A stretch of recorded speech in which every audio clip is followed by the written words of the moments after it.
In August of 2018, I could identify probably about 15 different types of birds, but only at the level of knowing that a sparrow was a sparrow or a gull was a seagull was a seagull. And I definitely knew what a bald eagle was, and maybe a few other birds, but not too much beyond that. The bird that was probably the most impactful to me was the chicken that I enjoyed with one of my favorite foods, which is mole. When I was a kid, my brother Mike and I had a couple finches that we kept in our bedroom, and these were very long-lived finches. I think they lived well over 12 years. But that was about the extent of thought that I put into birds. They were something that was all around me, but I just had never thought to pay too much attention to. It's now January 1st, 2019, and things have definitely changed. I've seen and can recognize about 130 species of birds. I've photographed about 100 of those, and I would say that a huge part, if you made a pie chart of my mental landscape, a huge chunk of that would be dedicated to thinking about birds. So I wanted to make a video to kind of go back over what's happened in the last few months and to talk about how birding has changed my life and maybe could change yours if you're so inclined. Or maybe if you're watching this, it probably already has. But this will be a good retrospective for me on my first few months of birding. So I wish I could say I knew exactly what sparked my interest in birding, but the details are a little fuzzy there. I do know, though, that a lot of it goes back to my little brother Caleb. And he and I are similar in a lot of ways. We seem to pick up hobbies, hold on to them for a few months, and then eventually let go of them again. For Caleb, it's been things like surfing. He has been into astronomy. He's currently into shortwave radios. He picked up the banjo recently, and he's messed around with guitar and bluegrass music for a while. And for me, it's been similar. I've been into things like learning French. I was into mushrooms and mycology for a while. I've been into photography for the last few years, and what else? I was into longboard skateboarding for a long time, and different things. And some of these hobbies come and go, some stick around for longer periods of time. But on a trip to Florida, I discovered that one of Caleb's hobbies was birding. And I knew a little bit about this because he had a bunch of Audubon photographs in his living room. But where I really realized how much he was into it was on a trip that we took to Silver Springs, which is a freshwater spring in Florida that we'd both visited as kids. And now that we had kids, we wanted to take our kids back there. And so as we're out, he would point out the birds and he would identify the species and talk a little bit about them. And I remember there were cormorants and little blue herons, and I'm not sure what else. I actually wasn't paying too close of attention at the time because it just didn't seem like something that would interest me. It was more just another part of the landscape of the springs, along with the monkeys and everything else they have there. When we got back, he showed me his life lists, which for him, as a bit of a Luddite, ended up being a notebook with paper, and he had two lists in there. He had one for all the birds that he had seen and recognized in his life, and then he had another one for all the birds that he had seen just outside the window at his office at work. And he also had a Sibley guide and spoke really high of Sibley and the quality of his illustrations and the quality of the guidebook. And really, on that trip, that was about it. We talked about it at Silver Springs. I looked at his lists, and that was it. Oh, one other thing happened on that trip, which is that I got a lens in the mail, which is this. It's just a little Panasonic travel lens that has a pretty long range. It's 140 millimeters and micro four thirds, which would be like the equivalent of 280 millimeters on a full frame sensor. And I didn't have much to shoot at the time, so I took a canoe out in the little retention pond behind my parents' house, and there was a great egret up in the trees that I kind of floated around the lake, chasing from perch to perch, taking photos of. And so that became my first bird photography, my first semi-intentional bird photography experiment. When I got back from Florida, nothing really happened for about a month when around August 12th of 2018, there shows up in my photo library a picture of a couple mallards on a lake. And then the very next day, I got another lens in the mail. And I don't actually remember the thought process that went behind ordering this longer Panasonic Leica 100 to 400 millimeter lens. But I got that, and that to me marks the real start of birding as a big part of my life. It kind of latched onto photography, which I was already pretty into. And from there on out, if you look at my photo library, there are a lot less people, a lot fewer landscapes, and a lot more birds. So from July 14th, things definitely started changing. I started doing something that I'd never really done before, which was waking up early to go look at birds before work. I would take trips on the weekend. I would start co-opting family trips to make little excursions to go out seeing birds that were close to home. Bird guides started arriving in the mail. I started subscribing to podcasts about birds and YouTube channels about birders and bird photography, and it really opened up a whole new world to me.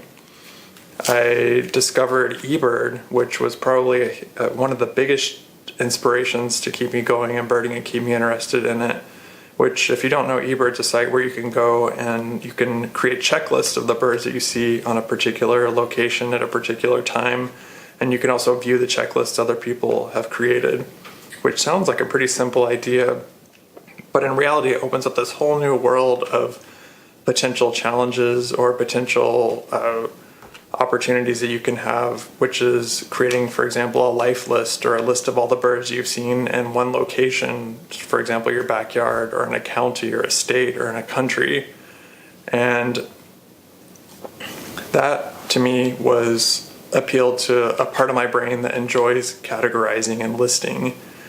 And one thing, as sort of a side note, if you miss a bird on eBird, like if you take a photo of a bird and list it as one bird and it's actually something else, or if you list a bird that's probably not around at that time of year or at that location, you'll get a nice note from one of the eBird moderators telling you that you made a mistake. And the first time that happened to me, I was out at a place called Spencer Island, and I had met a group of birders on an Audubon field trip, and they told me that they had just seen a peregrine falcon. And I'd also seen, a raptor nearby. So I listed that. I took a photo of it, didn't know anything about identifying raptors, and listed it on eBird as a peregrine falcon. And a few days later, I got a nice note from a moderator saying that it was a red-tailed hawk.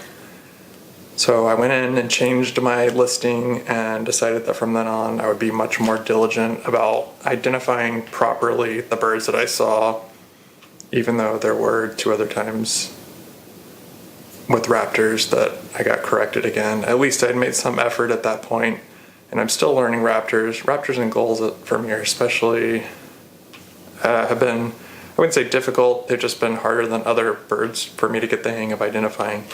Anyway, I made a couple mistakes, but overall eBird has been a huge impact, has made a huge impact on my birding, and has really, I feel, helped me get up to speed quickly. So I had started spending quite a bit of time looking at photos of birds, researching birds, and looking on eBird, finding checklists. And I think there was just this sense of urgency, like, you're 41 years old, you're starting birding late, and you've got to get up to speed. And it was in a good way. There was a bit of peer pressure too, because I would meet these birders out in the field, a lot of times older couples in their 60s or maybe even 70s, and they'd spent 40, 50 years birding, and their knowledge of birds and of the local ecology and landscape is encyclopedic. I would ask them questions about some minor differentiation between 2 species or a species that had been split off, and they could answer it every single time almost without fail. Or a bird would go flying by, which to me would just be like a little streak of black, but they could tell by the flight pattern or the size of the bird or the time of the year, the location, exactly what it was, and identify it with a ton of confidence. Now, if you ever want to test this for yourself, if you're ever out and you see a couple and they both have binoculars or maybe a spotting scope, go up to them and ask them pretty much anything you can think of about birds. If you're by water, ask them the difference, for example, between a greater yellowlegs and a lesser yellowlegs, or ask them what rare birds have been around in the area, or pretty much anything you can think of. And I don't think you'll be disappointed. The birders, hobbyists, I think of all types, know their hobbies, but it seems like there's just something about birders to where they know everything. And maybe that's just my perspective as a new birder coming in, having an overly optimistic opinion of them, but they definitely do seem to know their stuff, and I like that. I kind of want to be a part of that club. So I've spent time studying and learning, and I still have a huge amount of time to go. The best way to learn is definitely going out and looking, and there's only so many hours in the day, but that sense of urgency I think has been really good for me to kind of give me a drive and a purpose with my birding. So another thing that birding has changed for me is that I've never been a morning person up until now. And the number of times in the past year that I found myself up before the sun rises and out in the field before the sun rises is kind of ridiculous. I've never once regretted it though, and getting out that early in the morning has also, as sort of a side benefit, led to seeing all these beautiful all these beautiful landscapes. And I started taking my iPhone out, just snapping photos of the areas or the scenery that I'd find myself in up early in the morning. And I started calling that my Birding in the Mist series. And I'll share some of the photos from that here.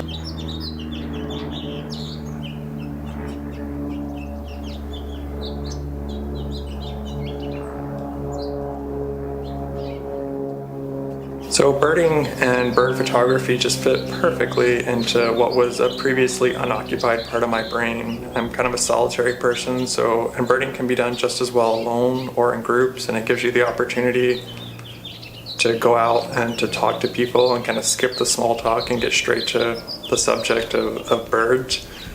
And I met lots of different people out in the field doing that. Birding has such a depth to it. There's over 10,000 species of birds in the world and well over 600 just in the continental US. And each one of those could be studied in depth for a long amount of time. And then if you combine that technical aspect of learning the birds and the landscape that they're in, along with the aspect of being out in nature, and then you add photography to the mix to give it a really creative element, it's this sort of perfect intersection of technical and nature and photography that has just really clicked for me. In the past, I've sort of experimented with that with, for example, landscape photography or mycology, but just the availability of birds, they're everywhere that you go, has made a huge difference. Like for mushrooms, they're really only out a couple times a year, and they're static, and once you've seen a few in one location, I'm probably going to offend all kinds of mycologists here, it just doesn't seem to have the same dynamic aspect of birding. And with landscape photography, you're somewhat limited to the best hours of the day or the best light of the day in the golden hour, or you end up having to travel to get to the beautiful locations. Whereas with birding, I can do it just as well in my backyard as I can going to an exotic location. And I know there's a little bit of bias there towards birding in the way I describe these other hobbies, but for me, it's just worked out perfectly in that way. Another aspect of birding that I sort of touched on briefly before is that there are all kinds of challenges that you can do. And I work really well when I have a directed focus. And for example, I read about this guy called Matt Bartels, who became the second person who a few days ago became the second person in Washington to have seen 200 distinct species in every one of the 39 counties in Washington state.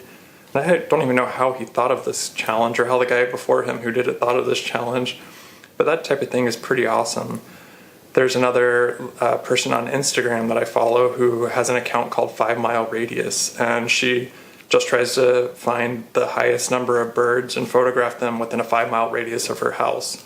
And you've probably heard of big years, which is where people will pick a region, whether it be county or like in the movie The Big Year in the North American area, which, by the way, that movie with Owen Wilson and Steve Martin and Jack Black is really funny if you haven't seen it. Anyway, they'll pick an area and try to list the most species of birds that they can see in that area in 1 year, and that's super competitive. It can get pretty obsessive and expensive, but it just shows the range of challenges available to you, or the range of, I wouldn't say so much challenges, just the range of different types of experiences you can set yourself up for with birding. And it's intentionally designed to keep you interested in it for a long period of time, which I really appreciate. And if all that wasn't enough, birds have completely changed our backyard. About a month and a half ago, I got a pole feeder up there, and I set up 3 different types of bird feeders on it. One hummingbird feeder, a suet feeder, which is kind of these blocks of bird food that you put in there, and I think it's like some, I don't know exactly what it's made of, but it has nuts and I think some like meat something in there. Anyway, one of those and a seed feeder. And our backyard is now almost like this living organism. All the bushes are constantly moving and the trees and the feeders are constantly occupied. And the kids love it and my wife loves it. And it's just made a huge difference in doing the dishes or sitting in the chair looking out into the backyard, seeing how alive it is and learning the different behavior of for example, the chickadees who sit in the tree and then jump down to the feeder, grab some food and then jump back up, versus the juncos, which will go and sit on the feeder and eat for a while, or the bush tits who will fly in this little herd of like 18 bush tits and they'll mob the feeder and I'll sit on there for a few minutes and then spontaneously I'll fly off. Or we'll get starlings back there sometimes who will come in and kind of like violently overtake the whole feeding scene and scare everyone off for a few minutes, and then they'll take off. And then every once in a while we'll get a northern flicker on the suet feeder, which is just a striking woodpecker back there. So it's made a big difference in pretty much every aspect of my life. So if you're thinking about getting into birding, hopefully this has been some good motivation for you.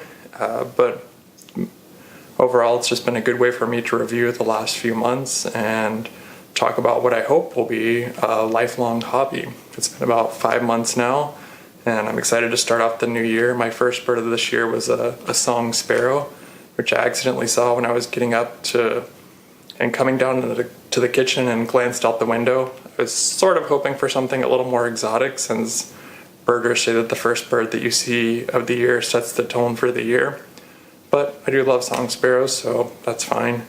And hope you've enjoyed watching this, and thanks for watching.